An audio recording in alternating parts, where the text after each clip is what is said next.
is now time for me to introduce you to today's speaker, who's going to keep walking around the room just to keep the owl on its toes. Right now he's over there. And this is Tobias Schonwetter. He's an associate professor in the Department of Commercial Law and director of the faculty's Intellectual Property Unit at the University of Cape Town. He's also the founding director of the faculty's Intaka Centre for Law and Technology. So he teaches IP and IT law, leads a bunch of development and innovation-oriented research projects, capacity building projects, including the Open African Innovation Research Network called Open-Air. And that's what brings him to Canada. So I just sort of intercepted him on his way to an Open-Air meeting in Ottawa, and he kindly agreed to join us here. He also serves as a member of the Department of Science and Innovation's Open Science Advisory Board, and was previously the regional coordinator and legal lead in South Africa for the Creative Commons. Studied and practiced in Germany, so don't be confused. He's slightly German accent, a wee bit South African accent, a funny blend of both. And he holds a PhD in LLM from University of Cape Town's law faculty. So with that, he told me no long introduction, so I'll end it there and pass things over. Thank you for joining us, Tobias. Great. Thank you. So I'm going to stay here in this area first, just to let you eat in peace and quiet. Also, we're going to keep this relatively informal. So if you feel that you need a second helping of the food or something, please do get up, get yourself something. We also have a dedicated time at the end for questions and answers, Q&As. I'd much more enjoy it if we get a conversation going in a way. So if you actually have a question as you go along, if there's something that I say that really doesn't resonate with you and you want to push back on something, or you want to agree very strongly with something, please do that at that moment. The opportunity might be lost, and might kind of be awkward to come back to these kind of things later. So yes, we will still have a dedicated Q&A time at the end, but please do interject whenever you feel it's necessary. Part of the reason why I'm also standing away from the sound and not doing this from the pod is I'm not a big Instagram person, but the one thing that I did learn on Instagram, photos always from the top, right? So this owl is not doing that. It's taking photos, or it's taking a video feed from the bottom. So so I'd rather stay here because from the distance. Was it that bad? You can tell me. I should have.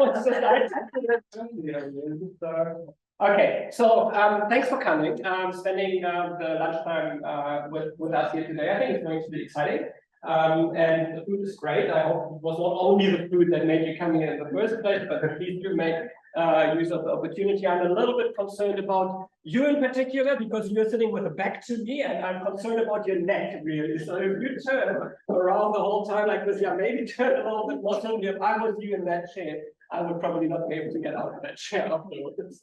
Okay, let's get going. We have quite a few slides to get through. I tried to not put too much content on each slide, but it's about African context, contextual policy making, balancing idea that this is a big thing here in Canada, also in court decisions, as well as in discussions amongst academics of how that can be best achieved. And I think I thought I'd best share my own little experience with you, because that makes you perhaps resonate a little bit better of some of my thoughts. And maybe some of you who have never put foot on African soil have similar perceptions about intellectual property at the moment, and maybe walk out of this room not completely changed, but it would be very nice if at least I put a couple of food for thoughts kind of grains in your mind, and you start to ponder a little bit further. So this is many years ago. I won't tell you numbers, but many years ago, this was how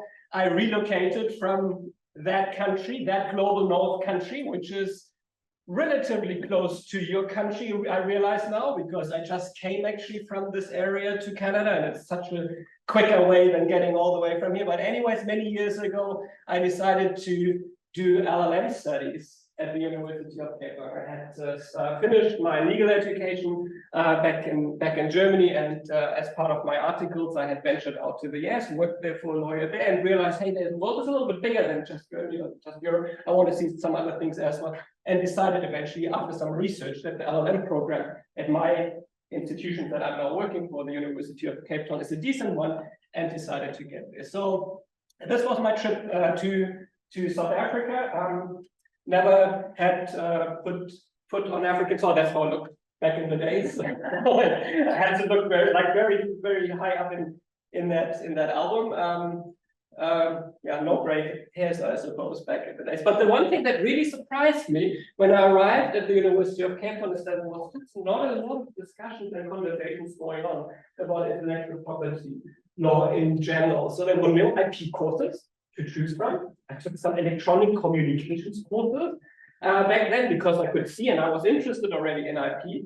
From a German legal education, I took that course because it had a sentence on IP in the course description or something. So I was like, this is the closest I can find to intellectual property. So let's take it. The IP legislation I engaged then with and still engaged to this day with in South Africa is mainly from the 1970s, late 1970s, but still what? Almost 50 years old, right? That's certainly true for copyright law and patent law. Our trademark laws and design laws are a little bit more recent, but also from the 90s, which is not like yesterday either. There was definitely no IP unit at the University of Cape Town, nor was there an Ntaka Center, which we only really established 2 years ago. Ntaka, by the way, is in several African languages, means bird, just so as an explanation how we got to that, and the bird being kind of used by many in the context of the internet and communicating with one another and so forth. So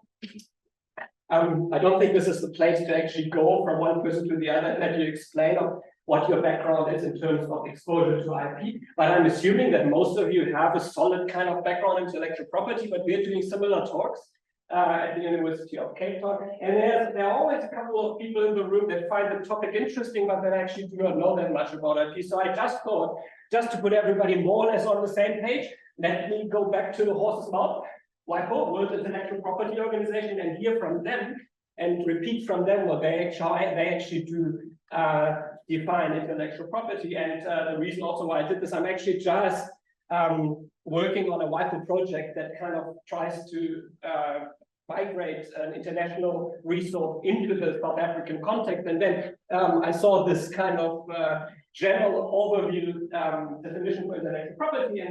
And first, I had all forgotten about it, that WIPO actually defines it that way. And then also I realized that for another talk in the future, when you talk about AI and ownership and all these kind of things, it's actually it's probably worthwhile to remind yourself what WIPO says about intellectual property, and that it has something to do with human creativity, right? So I just wanted to point this out. I think it's kind of overlooked in the discussions as to whether AI systems can own stuff, because if we really attach it to human, then I think the conversations need to somewhat go into different directions as well. But that's not the topic of today's course.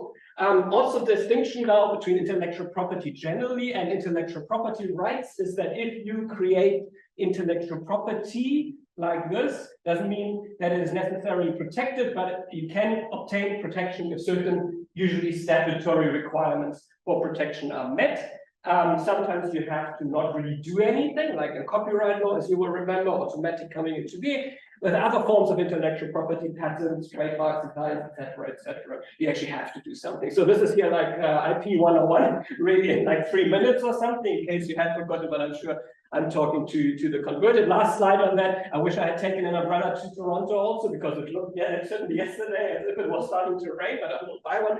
But also you can use it as an umbrella term, intellectual property, for all these kind of subcategories of intellectual property. Already mentioned copyright, trademarks, design protection, and there's other ones as well, overlapping geographical indication, trade secrets, plant variety protection. And then one issue that is very close and dear to many of my colleagues from Africa, and that is the whole context of traditional and indigenous knowledge protection.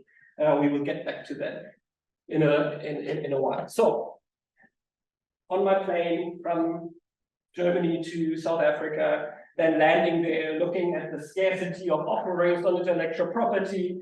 I had taken courses on intellectual property at my university in Germany. They had told me how great intellectual property protection is and how necessary it is for the country. So I was like, okay, people need to be told that piracy is bad and that we need to protect and enforce intellectual property rights. And why do people not talk about here in South Africa and in the African context more about the ever increasing value of intangible assets? This is just like a snapshot here from the mid-1970s to 2020, obviously, and you can see that while I think that this doesn't say here somewhere, it's an S&P 500 or something, that index, share index, I think it is. This is basically a reflection of those who are listed on that index in terms of how many intangible assets do these companies typically have vis-a-vis intangible assets. And you could see that back in the 70s, it was very much skewed towards tangible goods like brick and mortar stuff, houses, property, etc. And then it changed more and more. Now it's really just that little kind of 10% at the end that is intangible kind of assets, and most of the value really comes from intangible assets like patents and copyright and other IP goods and so forth. So again, I thought that was missing from the conversation in South Africa. Nobody was talking about it. And then also that whole issue of technology transfer that you may have heard about. So no country with technology will transfer technology to another country if they are not being given that kind of promise that the IP will be adequately protected on the other side, I was told, right? And it's also important to actually commercialize the intellectual property, right? How else do you make money from your IP if you do not have all these intellectual property rights? If you do not have patents that you can then license to someone else, copyright, etc., trademarks. So again, I was just so puzzled that nobody was talking about this. Why not? Back in the 2000s, when this conversation, I'm giving away times here, but at that time had a very strong narrative. There was an intellectual property organization with the then Director General Camille Idris in the early 2000s. That IP is that power engine for innovation and development.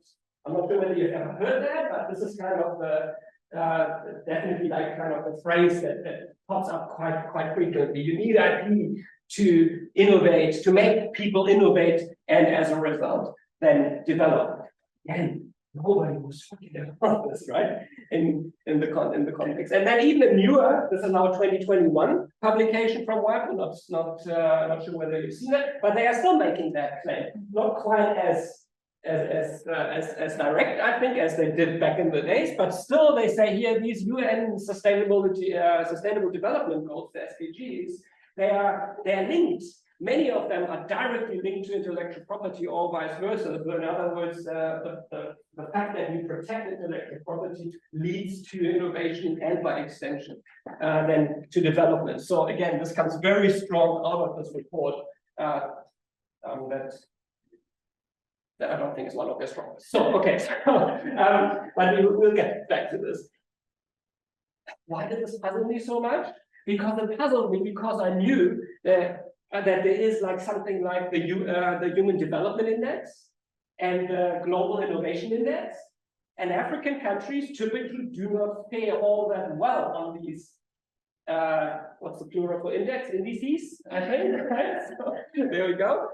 This is too small for you to see, I guess, but if you get the presentations afterwards, I guess the main point for you to take away from this is that there's really only one African country in the category. Oh, that's as far as I know, a recent addition to that category that falls into the category of very high human development. Can you read it? What country that is? Venture a guess? It's not South Africa.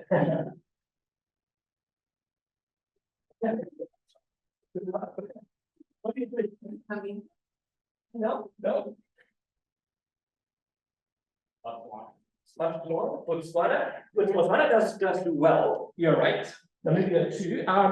But no. Ghana, no. Rwanda, no. But one thing my favorite in our country. I was actually looking for the one person with their eyesight. Maybe Nigeria. I'm gonna like one for my country. What we're learning from this learning is about countries in Africa. Right? So more than 50 countries in Africa, general knowledge obtained here, more than 50 countries in Africa. I'm not making a firmer statement than that because some of those borders in Africa are contested. So it's hovering just over 50. No, it's Mauritius. Mauritius. I don't know, might not. So Mauritius is the only African country on that index that is in the highest category, together with Canada and my home country, etc., etc. Now, then you have to look further down quite a bit.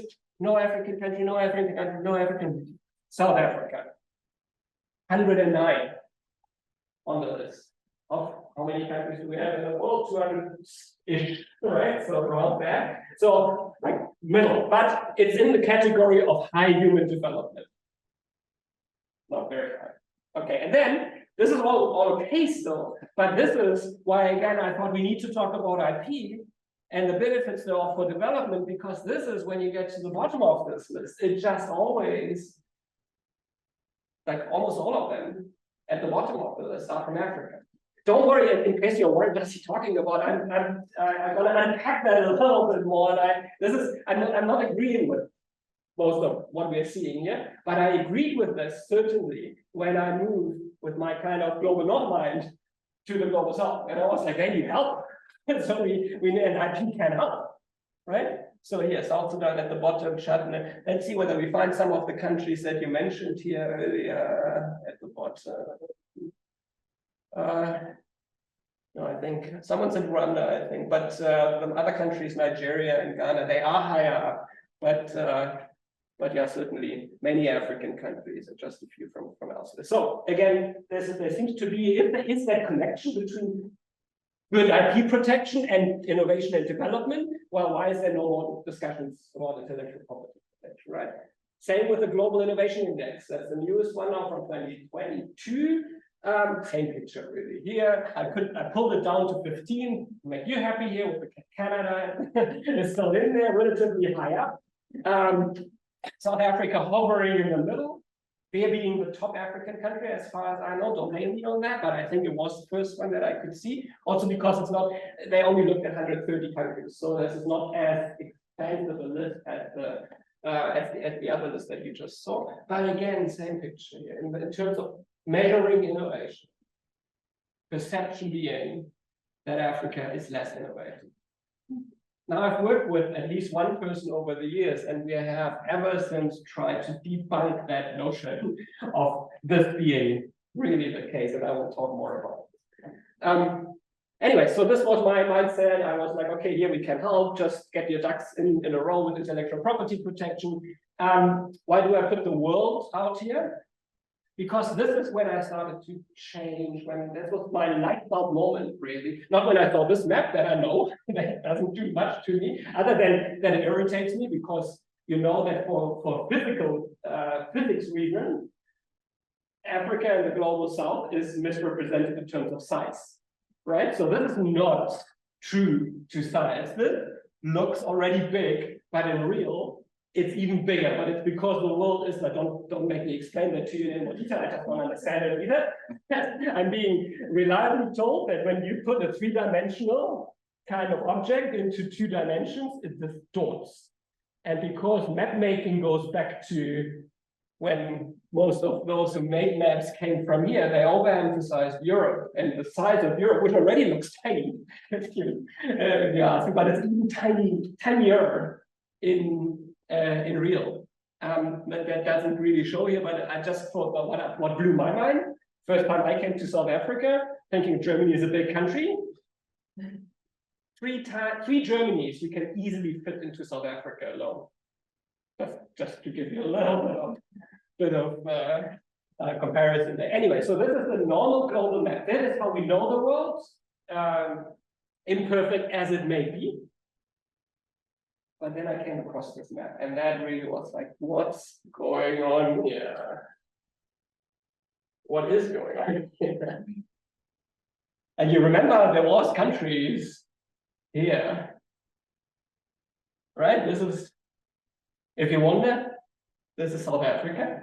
There's not much of Africa left, not much left of South America, Southeast Asia. Some, but not much. and a lot of presence there. Let that sink in, because maybe it does the same to you than it did to me back in the days. It's coming from a website called World Mapper. This particular map is actually no longer available.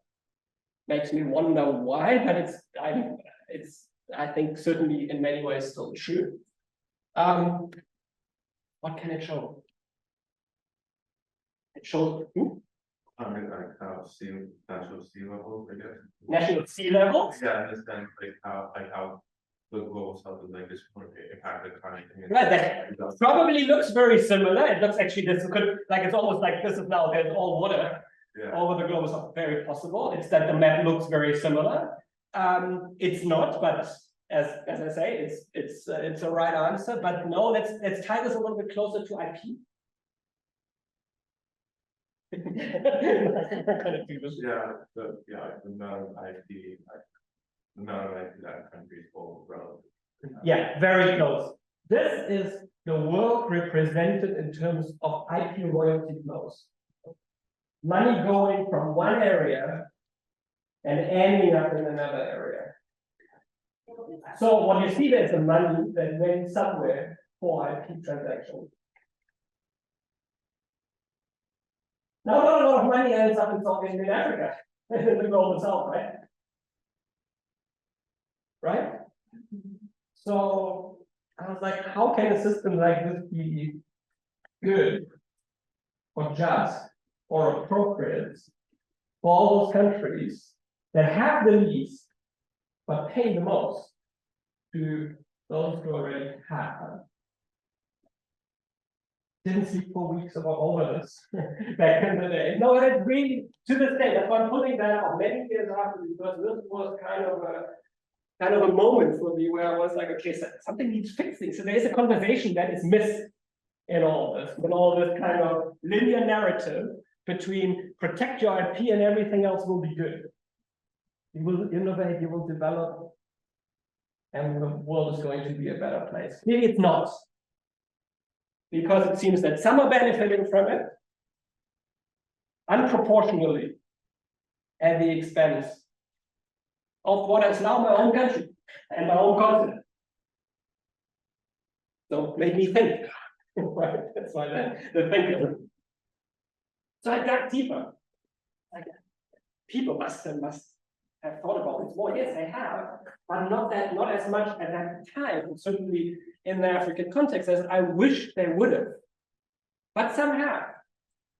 I think the copyright X course is being taught out of this institution as well, in collaboration of, I think you mentioned it in passing to me. Of course, our colleague statutes taught it out. Yes, so it's a Harvard course. Professor Terry Fisher taught it and teaches it there to his students, but then also created kind of an online version and kind of affiliate course version where other institutions join and teach a version of that course at their respective institution. Either exactly the same, with the use of the videos that Harvard has recorded, or like we did in South Africa at the University of Cape Town. I make my students watch all these lectures so that they know more about US copyright law, and then can also pass the exam, which is geared towards US law. But in the actual face-to-face lectures that I'm doing in South Africa, I'm taking the topic of the week, let's say authorship, or exceptions and limitations, or list of economic rights, or whatever it may be, and take that into the South African context and teach only the South African aspect of that. So what is the parallel situation in the South African context? So at that time, around that time, this course was created, and I realized also, hey, he actually broadens the discussions with his philosophies of IP protection, with his kind of thinking about rationales for and justifications for intellectual property. Why do we have IP protection in the first place? And I think this is one of the theories that he came up with, but he also just brought to the attention of the world that there's many others. So most of us, as a reflex, kind of know this. Now, if someone creates something, fairness dictates that that person is fairly rewarded. Right? So then if you do something and you create something, you must be able to make money from it. To put this to a human speak. But that's not the whole picture. And it's also that in some countries, legislators gravitate more towards one or the other justification of IP law. Never really just purely one.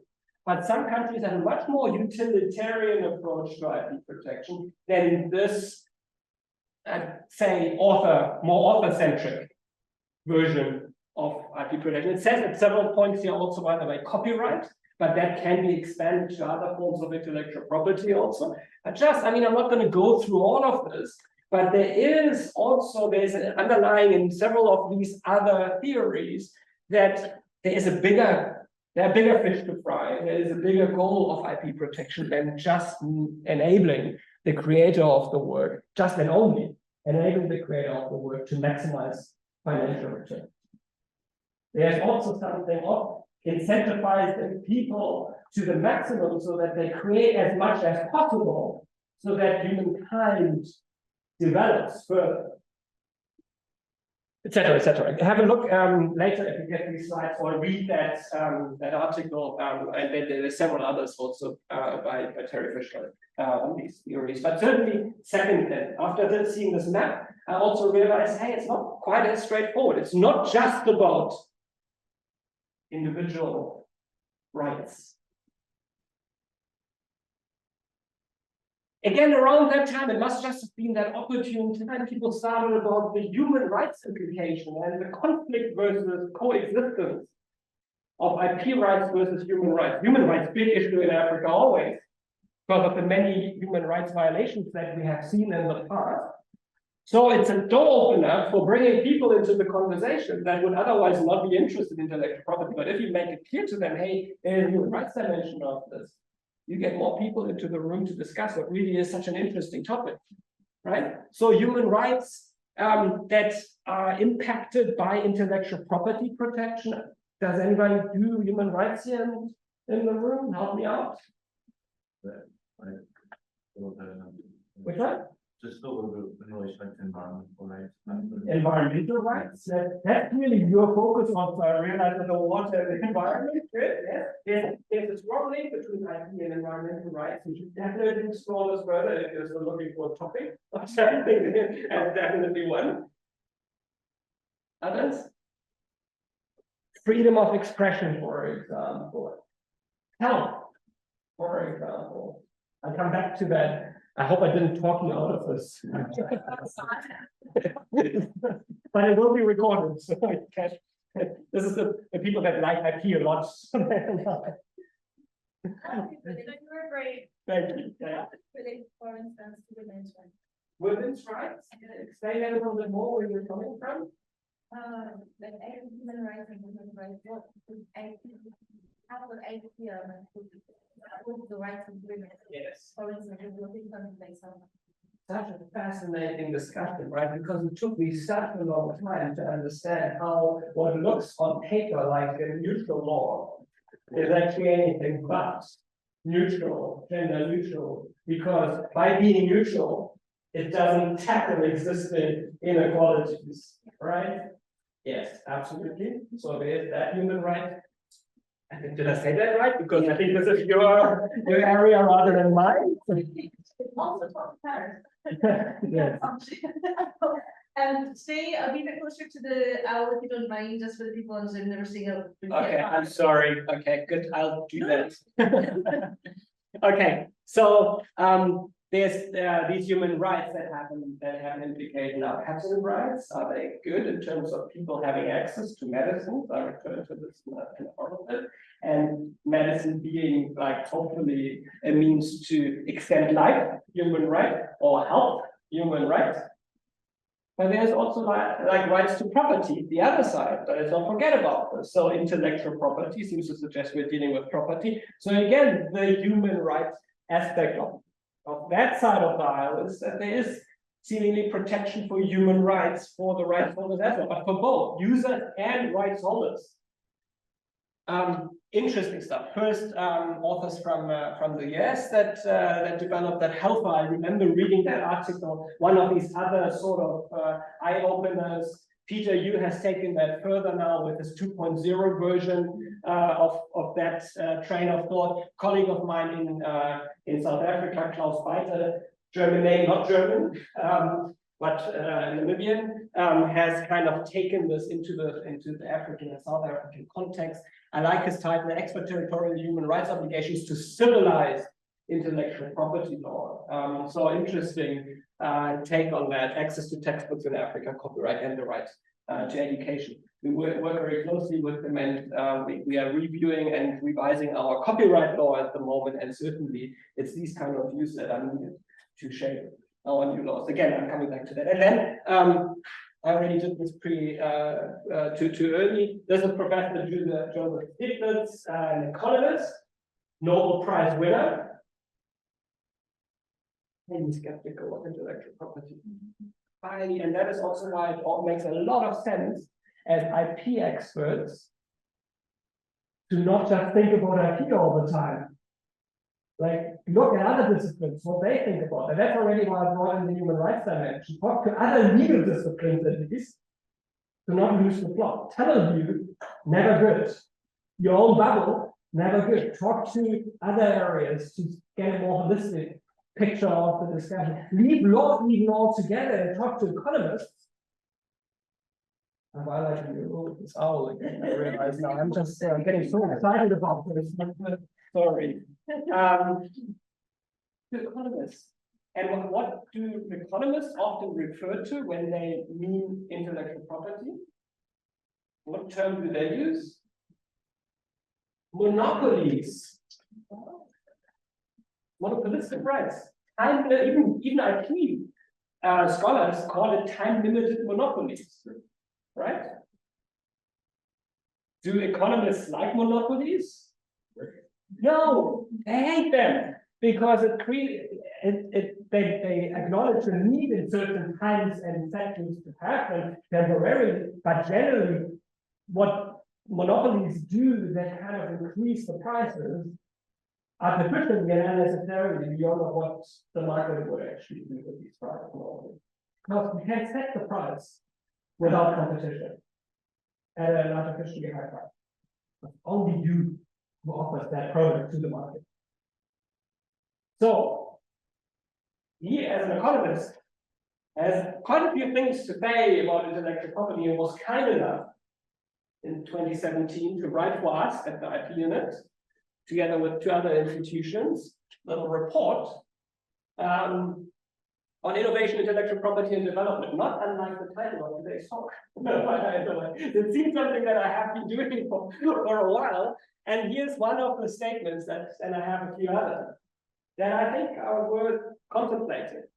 He says, quote, if the knowledge economy and the economy of ideas is to be a key part of the global economy, and if static societies are to be transformed into learning societies that are key for growth and development, there is a desperate need to rethink the current intellectual property regime and to follow and to allow for a much less restrictive flow of information and knowledge. Moreover, if we are considering questions of ethics, the current regime is deeply regressive and efficient. Ooh, that's quite a punch. Now then there's also this argument which intrigues me too, is that those countries that benefited the most in history from relatively lax and low standards of intellectual property protection and developed as a result thereof, arguably, are now those highly developed countries that are pushing the hardest for the highest possible levels of protection. Example? The US. The US, exactly. Here, Ruth Okediji, from Nigeria, and based in an academic at Harvard Law School. She did a presentation for us in 2019 in Cape Town, where she said this, I lifted that, but I was acknowledging her as a source from one of her slides. Early American copyright statutes limited copyright protection to domestic authors only, while reserving to citizens the right to copy works published in foreign countries. which would now be completely against international instruments, right? But, well, as a young, newly independent nation, the US that is, low-cost access to European literature was recognized as essential to the country's development. Again, this seems to counter many of these narratives of just protect, and then development and innovation will follow. Let's back this up with the second source. Again, Stiglitz. You just wonder. Yeah, no, I wonder. Ever since I started, I just wonder, and I don't get it. It was so good for these poor countries. How come these poor countries are like dragging them, kicking and screaming into a world of robust, rigorous? Yeah, one wonders because they're now beneficiary of the strong system, right? Because of the map that I showed you earlier, making a lot of money from strong protection. So, again, coming also before I go to this, other countries, Germany, also, like when it came to that, you know that that's a little nice story here to tell. That late in Germany, which for whatever reason still stands now these days for good or bad quality. Gonna change soon. My trajectory is not great, but for now, I think it still stands for good quality products. I think we agree to that, right? But it was not like that in the first place. It was the opposite. Germany created very substandard steel products at some point in history. And the people in Sheffield that were the makers of the best steel products at the time wanted to differentiate their products more clearly from those poor quality products that came from Germany. Similar to what we saw for a long time with made in China, when there was right? Right?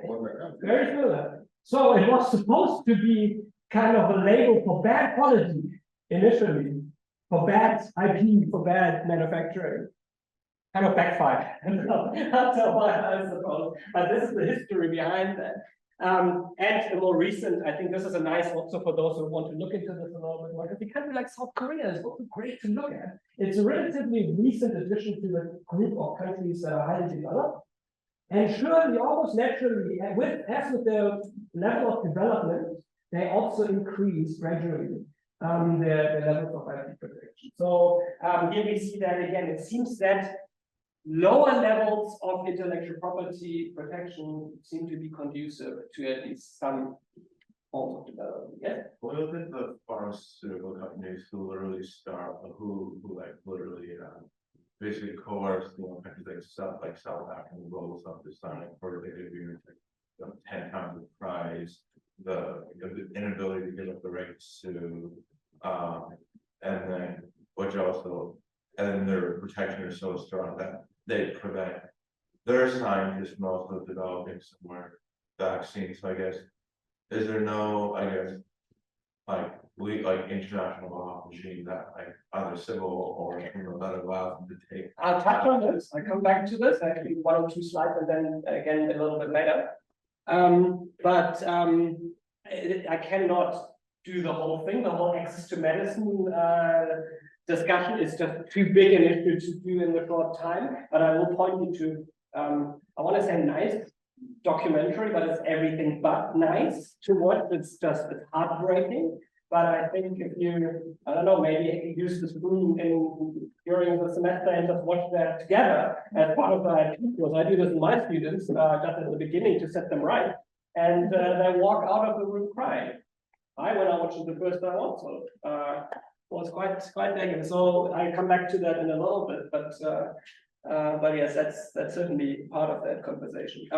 So here again, Stiglitz, what does he have to say in our publication about that history argument that I just made? Well, historical evidence, he says, suggests that development in at least its initial stage, and that's actually not a quote, that's how I framed it, is best promoted by a weaker intellectual property regime than reflected in the TRIPS agreement, which is an agreement that I also will come back, or at the minimum a markedly different regime. The current global regime of intellectual property rights is inadequate in serving the purpose of economic development and wealth. Again, he doesn't really hold back on these things, right? So, and it's not good to only have one source, but I mean, Nobel laureate in economics, I guess he knows a thing or two about these kind of things, and he's not the only one saying this, right? He says that, Okadici said that, I say that. They have a nice line of people. Okay, can I ask you to monitor my time a little bit?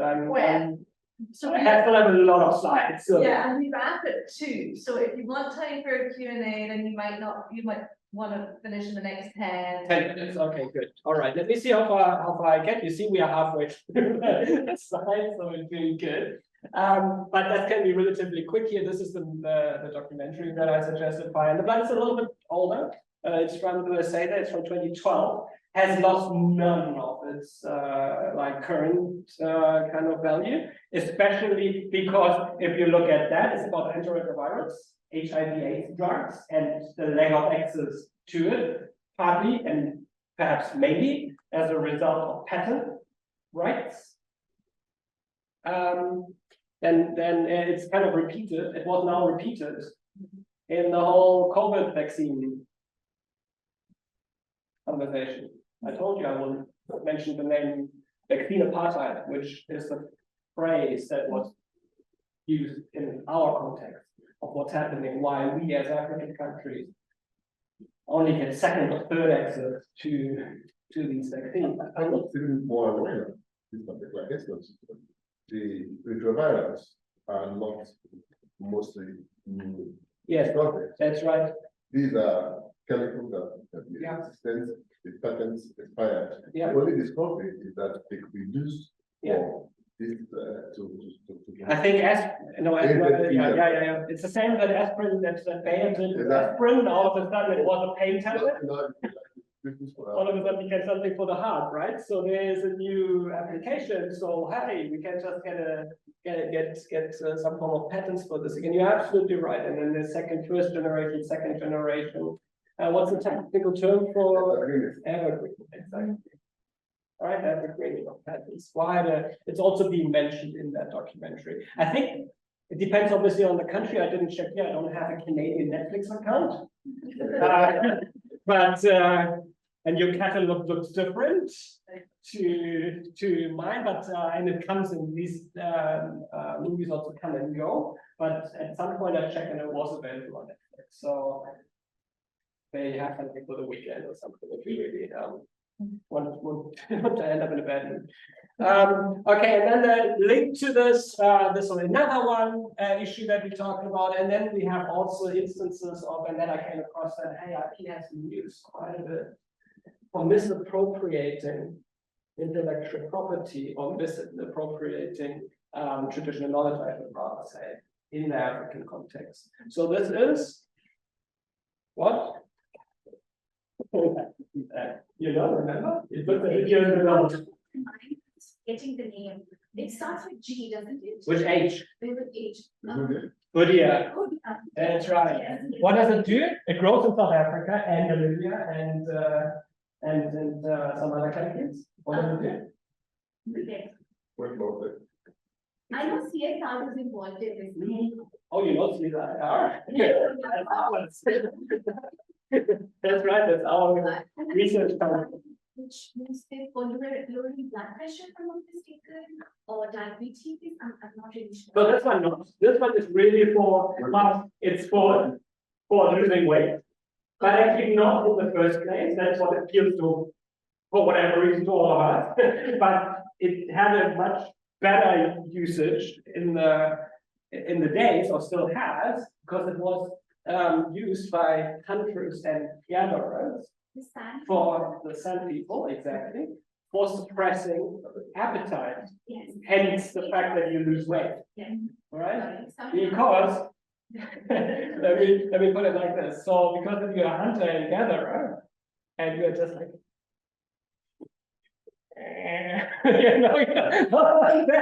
because then the enterprise or whatever it's gone, right?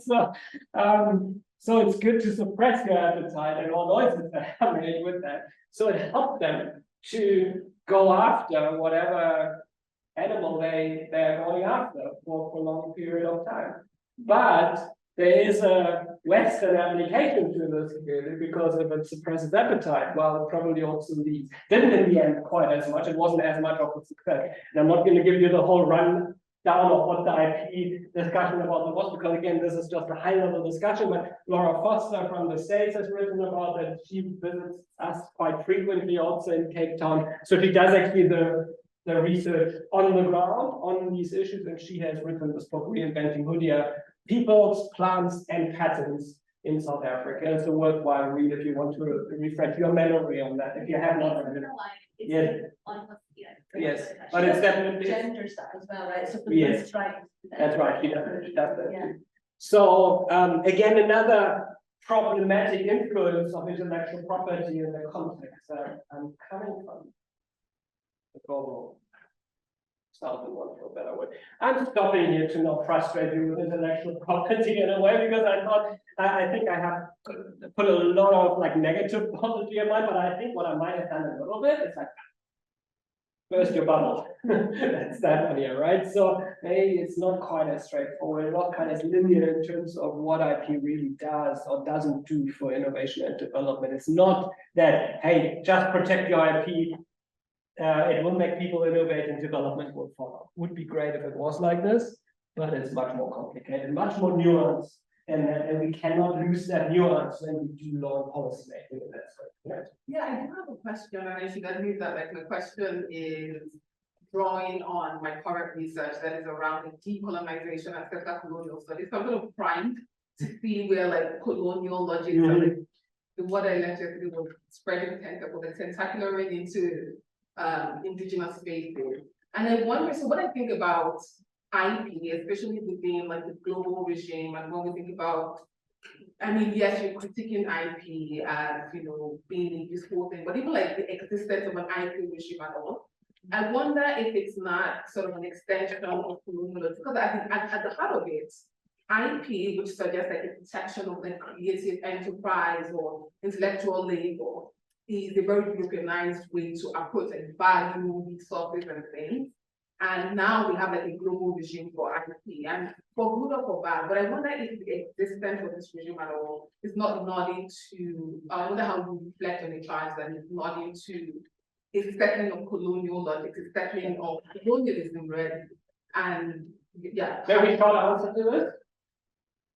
Good thinking, and I agree with you. And it has been written about. Yeah. About that. And if you want to dig deeper on that a little bit, that presentation that Ruth Okadiji did for us in Cape Town was actually on decolonizing copyright frameworks, and she delved was digging much deeper into the issue. But yes, absolutely. Look, when these laws were made, by whom? Yeah, no, I come back to that, right? So for whose purposes, and then how did developing countries actually come to be bound by that? Not because they were all like negotiating them, not because they all said, yes, we really want, but it was a colonial legacy, right? So it was like, okay, they were left into freedom, and guess what? They were then bound by these instruments all of a sudden. Also, if you want to actually play with the other countries in the WTO, TRIPS is not like the TRIPS agreement, which is arguably the most influential, comprehensive intellectual property instrument. Do countries actually have to join the TRIPS agreement?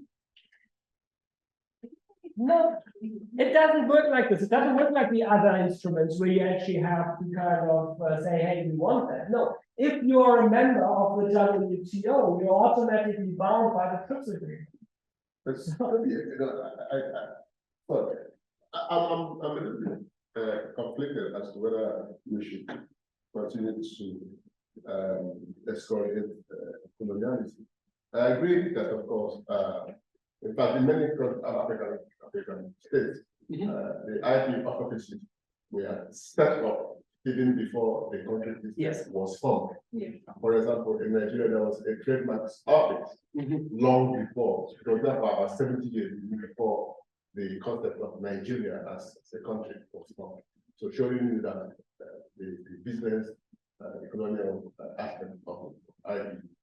There's just no debate about it. But my worry is this continued flagellation of colonialism without looking at even contemporary I don't know how to put it. And just as we say, as we speak, the bulk of IP practitioners in African countries, I mean, places are not colonial people, per se. Okay, they are there. Yeah. You go to INTA conference, you go to all kinds of conferences where instructions, people are looking for briefs, looking for instruction from the global north players. You go to universities, there are people who've been teaching IP for the past 50 years, 40 years. Definitely. How come? Okay, despite this large arm of IP professionals, you know, but the cost system and the university, and you know, how come again, despite having lots of professors who teach IP in the African countries, IP still is from top to bottom, reaching of colonial influence. I mean, there's no real attempt. I mean, apart from the great job, there's been no coherent anti-colonial kind of struggle against the colonial nature of the IP system. This is over 100 years now, and people are still blaming Germany, blaming Britain, blaming France about it. But the people who do all of the patent work in many African countries, African lawyers, the people who show up at trademark conferences looking for back briefs, the people who teach IP courses in the universities in Africa, African. Why is there no content? You understand?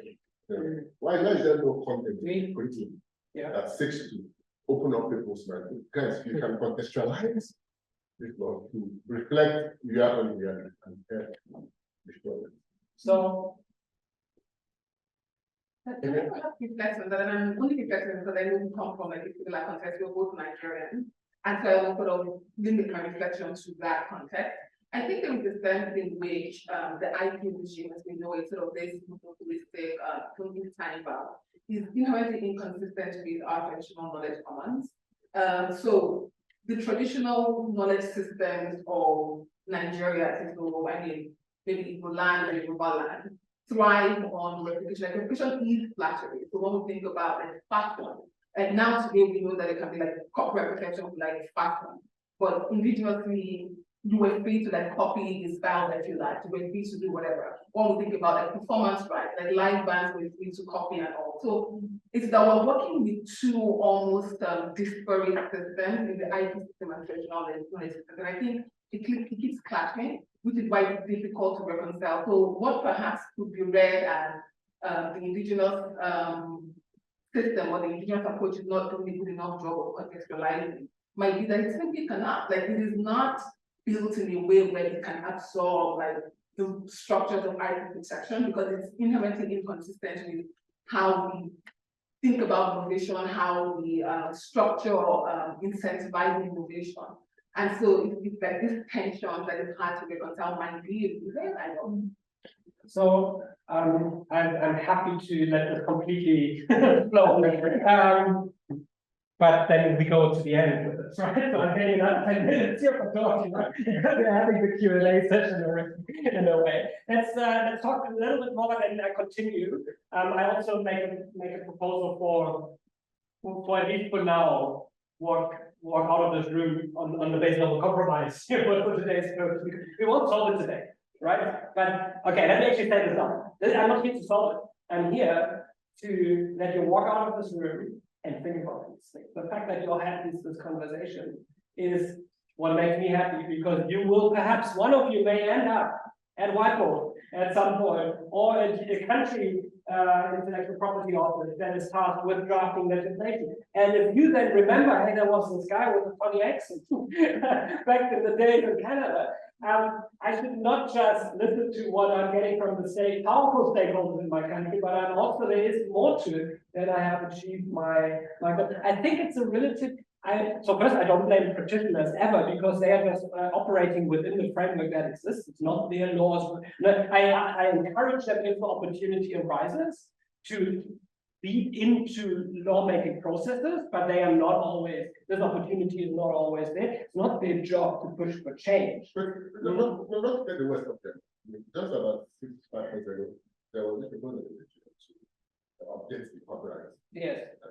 act. Yes.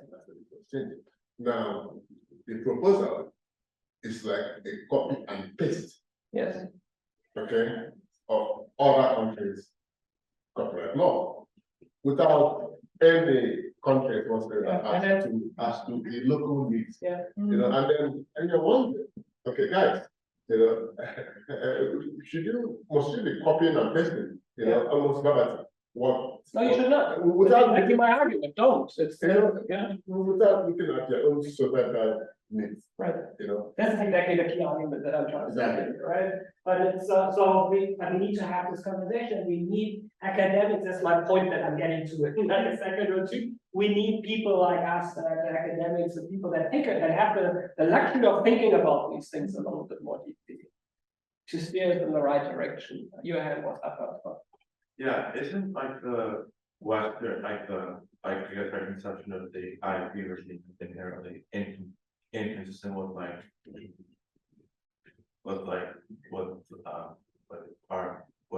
the WTO, because WTO is to promote like open competition. Yeah, I hear you have thought about these things already. This is one of the big flaws. Sorry if I'm just coming in there, but this is one of the big flaws of the TRIPS agreement, right? Because it's the main IP instrument, and issued by who? By an institution focused with trade issues. You cannot look at intellectual property just through the lens of trade. It will always miss the boat. It's not the job of the WTO to really consider developmental things, even though they have attempted that. It's not their job to think about education, health, and these guys. That's what other institutions are taught. This actually trickles down to the national levels too. Like you will see a logo later from one of our ministries in South Africa that does do intellectual property law and policy making, the Department of Trade and Industry. Now it is a hard job for me to always remind them that when they do legislate in this space, to not just think about trade and industry all the time, but maybe talk to their colleagues from the Department of Health, Department of we call it education and higher education. We have two ministries. We have ministries for a lot of things, different ones. Talk to just all sorts of other ministries that become an IP through different and from a different angle, right? So yes, absolutely, it's a major flaw of the TRIPS system that organization was tasked to do that. It should have been WIPO. For all its flaws, it has a much more comprehensive kind of task, right? So I'm agreeing with you, and I'm continuing. Okay, so bottom line is I told you now a lot of things that are not so good about the IP system. I'm reading the room that many of you agree. So I think what we can just do, we can just close IP Osgoode, IP Unit, so permanently close. So we have IP nowadays, right? So go on holiday, like an extended sabbatical or something. So I know it's painful for you, so I couldn't put them back because no, this is exactly the opposite of what we need, and it's coming back to the point that you were making. We need us, if I can say so myself, to help those who are in charge to create these balanced and contextual systems. It's our work. We need to pester them with all sorts of policy briefs. Let's not just send them lengthy law journal articles. They don't really read them, right? They're not interested on that level. You need to find your openness, like 2 pages for the minister or for whoever works for him or her, and then basically make an interesting case, and then people will come back to you and say, "Well, explain this a little bit further." And guess what? What do we then take on? The book that you published in with us, right? Then we say, "Okay, actually, we're saying this because we have thought about this much more. That you need to at some point bolster it up with substance, but you need to start early on. It's our job. Nobody else will do that. Nobody else will do that. And there's always those who are pushing hard for ever stronger protection of intellectual property. And we need to just better understand what the connection is. And that's what I tried for the last couple of minutes, racing through this a little bit. How can we create more balanced IP frameworks that for us are more African contextual for other developing country context. And if you're researching in this area and extend your analysis beyond of the country that you're residing in, and think that there's other interests, there's really a need for more writing on this. So you immediately create that space for your work to be relevant and not be the 20th person writing on the same issue in Canada by just infusing a global South angle to it. You distinguish yourself from others. The only problem obviously is that how can countries really do that? Like, are they really free to go wild when it comes to legislating? Obviously they are not. It comes back to what I already said. There's the TRIPS agreement that kind of confines country, and yes, African countries are bound by a lot of IP treaties. So this was done by colleagues at Ottawa a couple of years ago. Just an interactive map. You could slide here from the 1700s, I think, up to 2015. And you could see how African countries were initially not bound, and they went, I guess, at that point anyways, but they were not bound by international instruments. And then if you slide forward and you get to 2015, there is this huge number of international instruments that African countries have to comply with when they legislate in the space of intellectual property. And that is obviously confining, and we can criticize these instruments, and we started to do that already. Who made them? When were they made? How were they made? Power dynamics play an important role, which is yet another discipline, really. It's not only about law and what is right and what is good, but who is at that point more powerful than the other and creates better alliances. So a lot to be criticized, really, and that they are also, it seemed to be skewed with one exception towards ever increasing IP protection. That exception obviously being the Marrakech Treaty, the one instrument that emphasized user interest over protection interest, but all other ones are really ever trying to increase levels of protection. But let's also not underestimate the level of flexibility that these instruments do have. Still, we should work towards changing these instruments, but this is a long-term project. Let's also work within the existing systems, and there is flexibilities. TRIPS itself, surprisingly, even though it's a trade instrument, just talks in I guess it's kind of a preamble of public policy objectives, developmental and technological objectives to be considered, special needs of least developed countries. And then I like Article 8, which nobody really reads all that much and shows quite a bit. It repeats some of the things that I wish they would be thinking much more. Members may, in formulating or amending the laws and regulations, adopt measures necessary to protect public health and nutrition, promote the public interest in sectors of vital importance to their socioeconomic and technological development, etc., etc. So let's work within that, and let's also agree that ultimately it's still countries within the confines of these instruments that make IP-bound policymaking within their own borders. That's a key concept, obviously, of IP. Last 3 minutes we're getting into. So this is what we have been doing with this project, open-air project, African Innovation Research. That's what AIR stands for.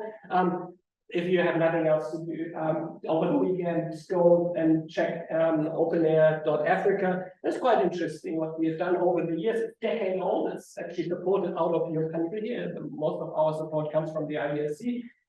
You see lots of work happening in Africa, about Africa. Our colleagues are your colleagues at the University of Ottawa, but also several people from here, I will mention a few, have worked with us over the years. Let me go through this. I find that interesting. It's really just a snapshot of some of those findings that we have made over the years, conclusions that we have come to over the years, that we continue to feed now to the law and policymaker in South Africa and other African countries. So, for example, innovation in Africa. doesn't happen a lot in formal sectors. The informal sector is critical in Africa. Actually, 70% and more of the workforce in Africa is in the informal sector. Is sector that is not prone to use formal systems like IP to protect their stuff. This is why, for example, the Global Innovation Index is probably not perfect, and that is why some of the countries here on the right-hand side that were at bottom, the African countries, if you were able to somehow measure the sort of innovation that happens in the informal sector, then they would actually move very high up because they are super innovative. I'm sometimes amazed when I come to a country like this of the stuff that you do not have on your phones, for example, in terms of applications, because we make plans. If something doesn't work well, if people are unbanked because they cannot get a bank account, we find another way of transaction.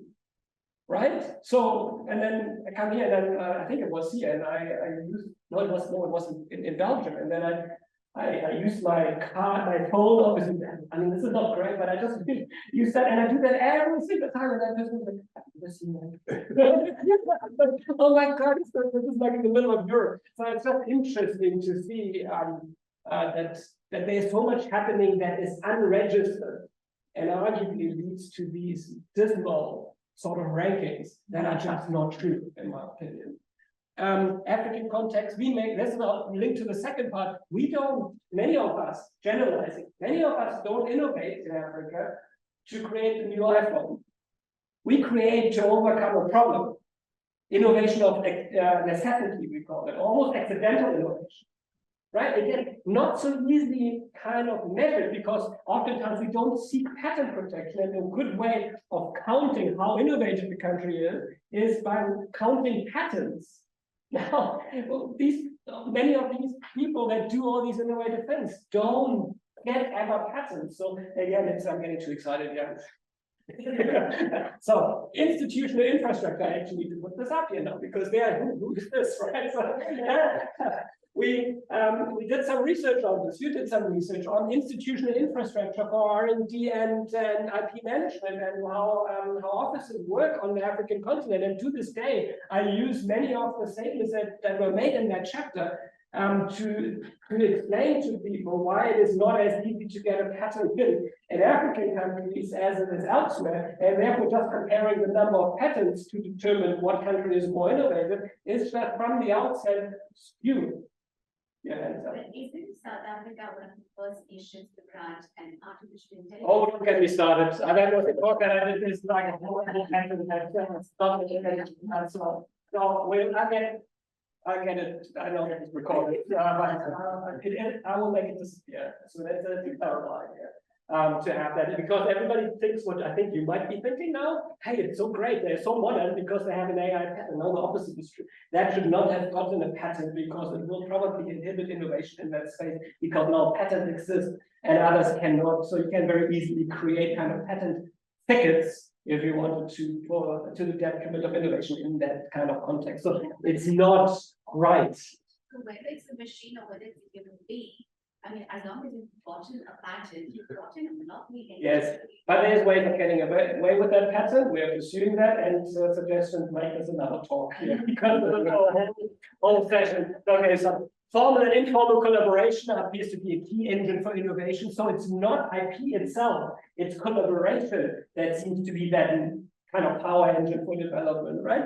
Orthodox categories that we just think of copyright, patents, trademarks, they don't always cater very well for the type of innovation that comes from the African continent, again, leading to these kind of issues. So we need some openness, we need middle grounds of IP policies where we say, well, let's keep things a little bit more open, but and this is now for the record, but let's also not do away with the fact that IP protection also has its benefits, right? It does all, we cannot do away with that. Don't ever get me wrong that I'm arguing for like abolishing intellectual property protection. No, but it's the same that we have actually with that conversation about, no, I want to.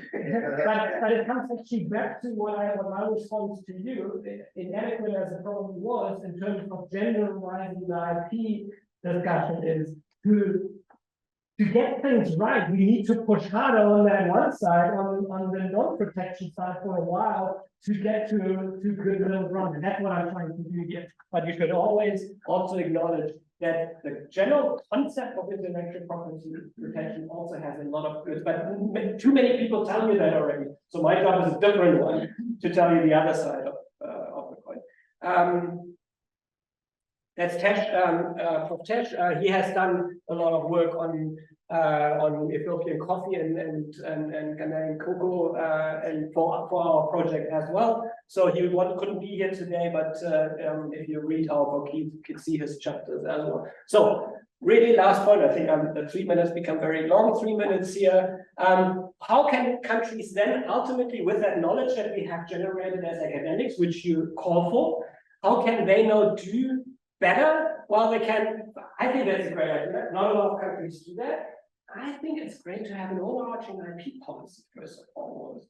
That kind of, whenever you henceforth, as a country, legislate in smaller areas of IP, you need to go back to that country's general IP policy. So and that policy needs to be good and comprehensive, and then remind the lawmaker at that point that there is imperatives of health protection, etc., etc. So I think this is useful. South Africa has one, but only the phase one, and it repeats many of the things that we have researched over time. I want to argue that some of what we have done really fed into that policy, so that's satisfying. So it speaks of striking a balance between these things. It refers also to statutes, which I quite often do, as you hear. And then when it comes to actually specific pieces of legislation, well, jump at these opportunities. If there's copyright reform, well, talk about not only how can we expand rights because of more piracy in the digital space, but that's also that too. But let's also talk about how can we balance this with more exceptions and limitations. Should we continue to have fair dealing like we have in Canada here, like we have in South Africa now, or should you do what we are doing now, moving from fair dealing to fair use after like only fighting for this for 10 years? So it's a bruising battle, but maybe this is the flexibility needed in a system. You have to work as well, because my understanding from the distance is yet you have fair dealing, but the way that you have started to interpret it, that here by the courts makes it very close to fair use. So it makes it quite an expansive definition. And I should not talk about Canadian law because everybody in this room knows more about Canadian law than I really do. And then just as a final point here, watch that space. The largest free trade agreement on earth by number of countries is one that recently commenced trading, the African Continental Free Trade Agreement. 43 or so countries, 43 already members, parties. The others have signed, but are still going through this one. This is a massive area of free trade that is being created going forward. The way it works is that they have an umbrella instrument, and then for certain topics going forward, there will be separate protocols that fill this agreement with more life. And one of the first ones is the one on IP. Was adopted at the beginning of this year. Nobody really has seen it yet. The problem is that they're not making that open. I would die to see it and know what they have come up with, because we have really tried again to, in a good way, influence the process. We wanted them to hear what we have to say about these things and how policy making and lawmaking in Africa in IP should look like. Now there's a draft of this, and yes, it does seem to do that. There is creation of balance between public and private interests. So yes, quite a lot about protection too, but these are wins, because not too long ago in Africa, nobody talked about these things, about the other side of the coin, right? Promotion of the public interest of sectors of vital importance seems very similar to the South African policy. So facilitation of access to medicines, these are the guiding general principles. Now, if this was then also the final document, I'd be pretty happy, I must say. Dan, how am I doing for time? So, but, yeah, I'm happy to hear some more questions, but thank you. Thank you so much. So we don't have to vacate, we have a few minutes if you want to carry on the conversation, if you have any questions, we do have time for that. And food. And there's much more to it, so if you just want to hang around and then do that too. I have made a note that I can take questions online as well. We don't have any open questions online on the chat, so it's going to be a conversation in the room thus far. If people have to leave it too, I just want to thank you for joining us, and it was really great to have you here. And please come back and keep your eye on the website. But otherwise, let's just continue the conversation. Yeah, and you were fun to talk to. Thank you. We're fun to listen to. Thank you. Good. All right. Can stop the recording and talk off. Can you pass me the people? All right, for those of you who joined us online, thanks again. It was great to have you here. And if you want access to the recording, then just send us an email and it will be posted eventually. But in the meantime, we're happy to share the link. Thank you. Lots of thanks. I have a question. I think the top response. I know you mentioned one of the issues right now with the current regime that it's ill suited to this idea of economic welfare. Presumably, the way I understand it is, it's not necessarily that people are saying IP or I assume some of the economic